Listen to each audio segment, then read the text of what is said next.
Okay, hello, I'm Megan, and this is my writing rambles about villains.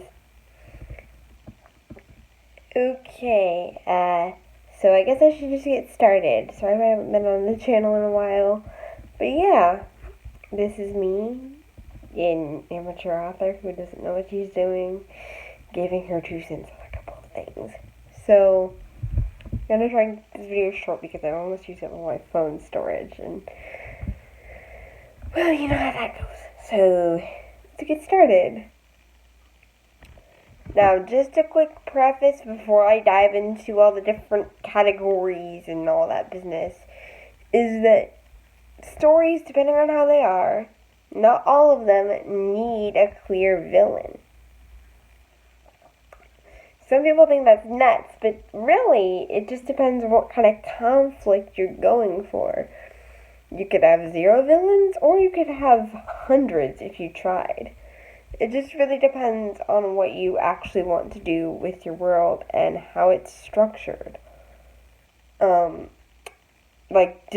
the environment you place your characters in really allow for that kind of thing? Or is it much more difficult to get on the scale of villainy that a lot of villains are on? It just depends on how you structure everything. So there's no one-size-fits-all type of conflict situation. It all depends on what you are wanting to do.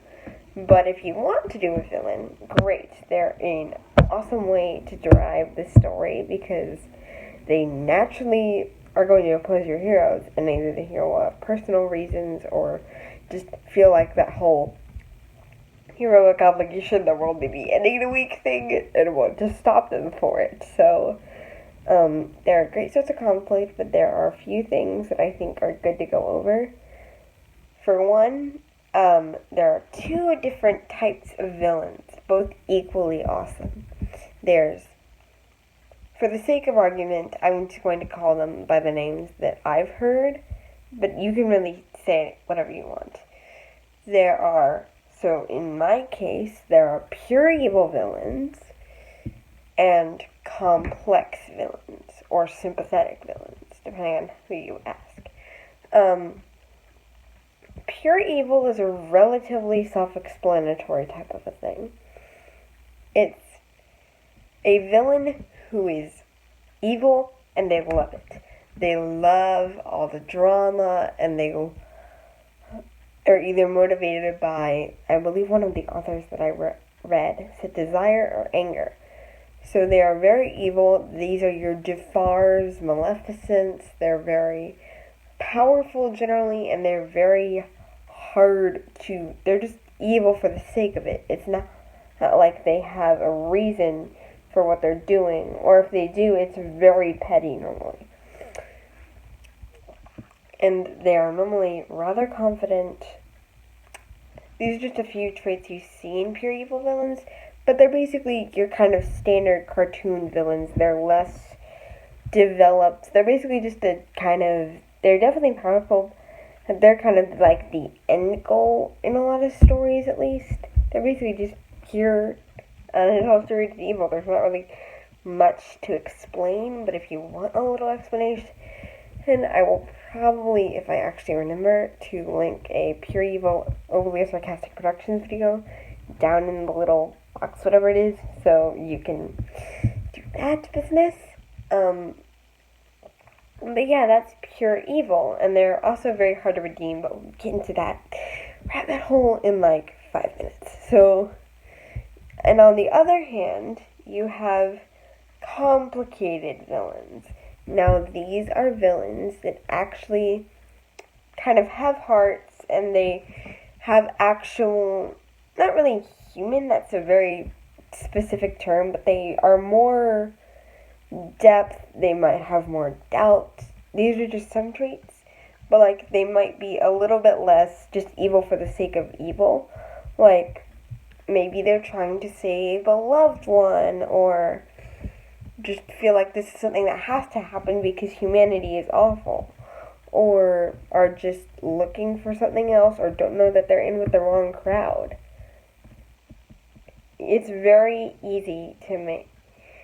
I would say that pure evil is easier, but more complicated is more fun because you even get to have more nuance and what do I really want out of my life. But it's really fun to have, but there's always so many arguments about if you don't make a villain, if you don't make a villain complex, then that's bad. Pure evil villains are awesome, and so are complex ones.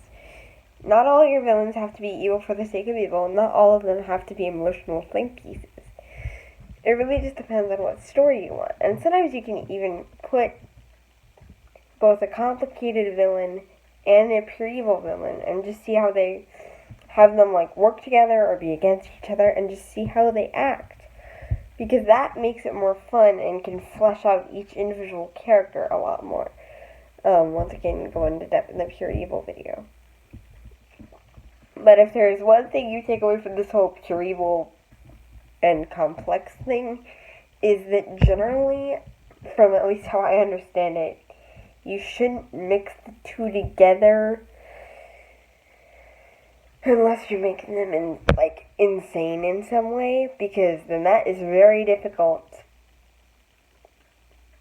Because, okay, so they go into more, OSP goes into more detail about this, but basically if you put, say, like a sympathetic motivation into a pure evil villain, then that calls the other elements of their character into question, because basically the things don't line up correctly.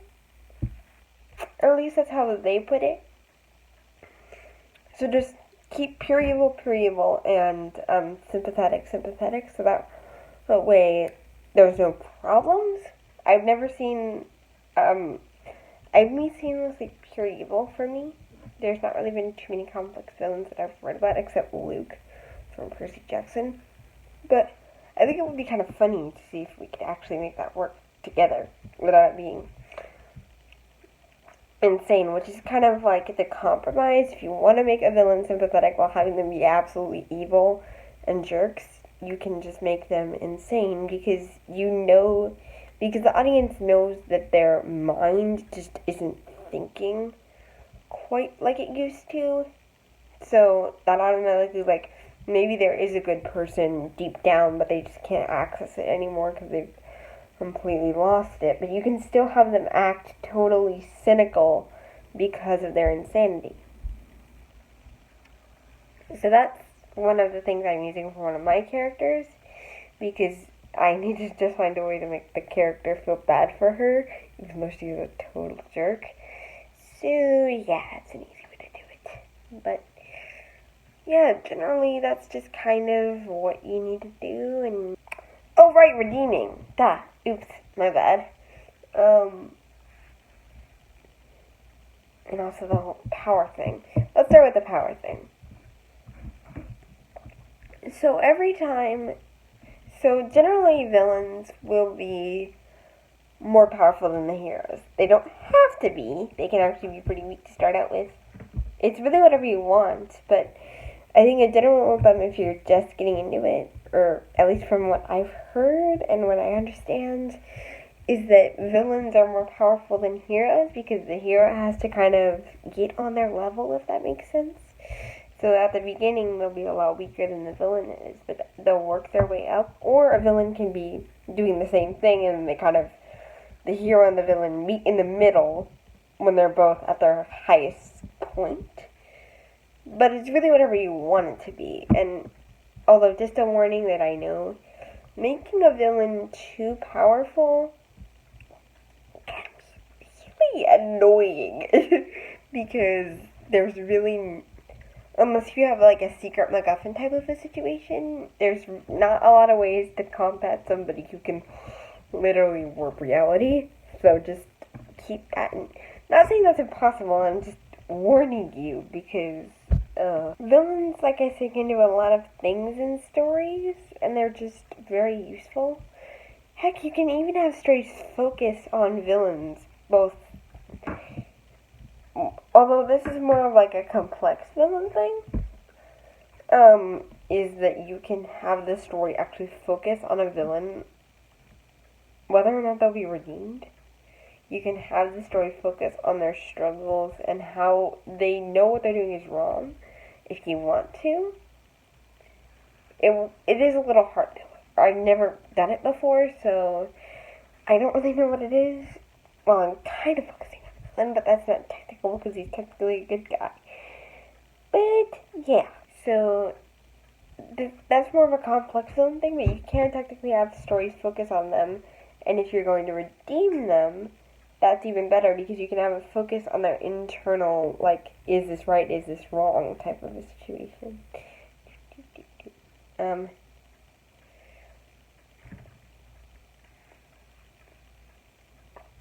It's a very... So, speaking of redeeming, and this is probably one of the more complicated parts of villainy, is that, some villains, this is more of a complex villain-only zone. Like I said, pure evil is a lot more... complex has a lot more room for opportunity, but pure evil is still awesome. And both can technically be redeemed, but it is a lot harder to find the actual reason to redeem a pure evil villain, because they literally are, I think the way I heard it was they're kind of like immune to the fact that they don't develop unless they break down.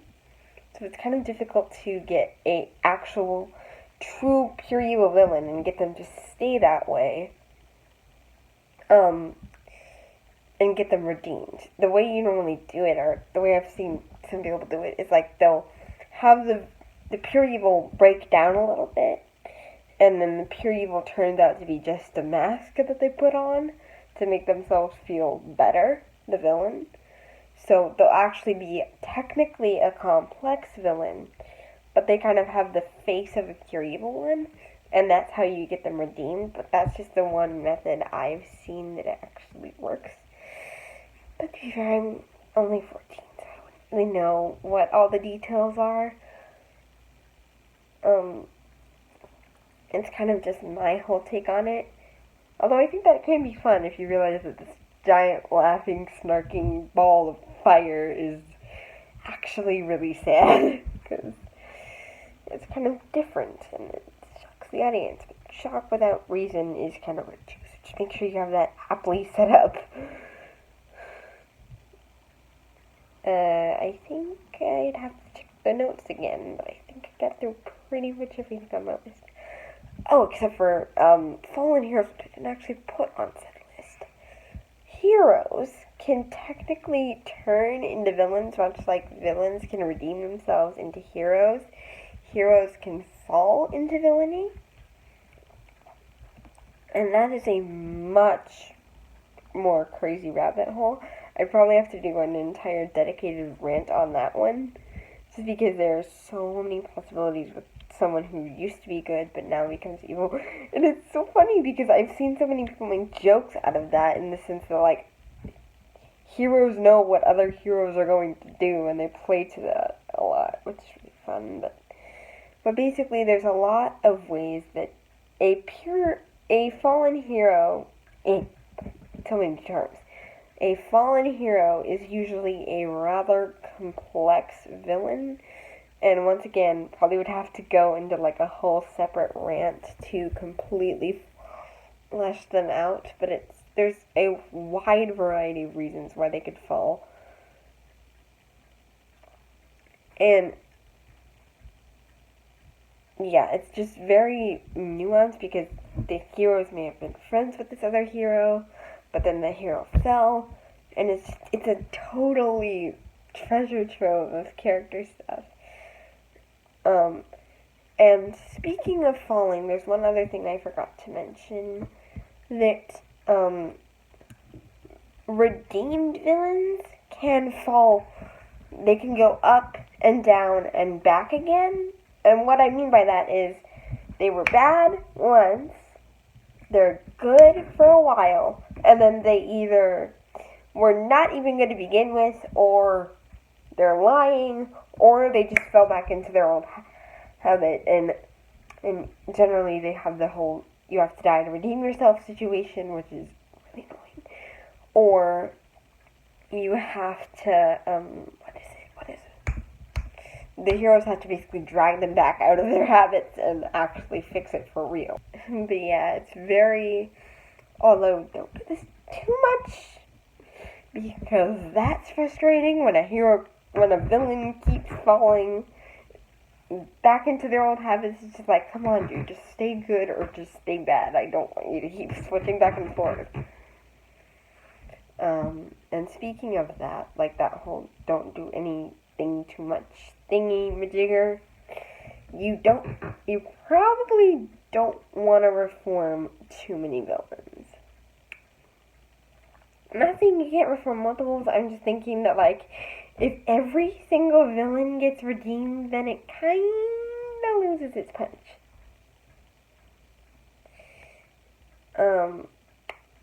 But yeah, that's kind of villains. And much like the hero, there are so many different subtypes.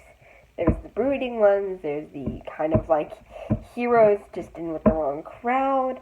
There's just a ton of ways you can do anything in writing, and that's what I love so much about it, is there's no wrong way to write, and good writing is anything that works.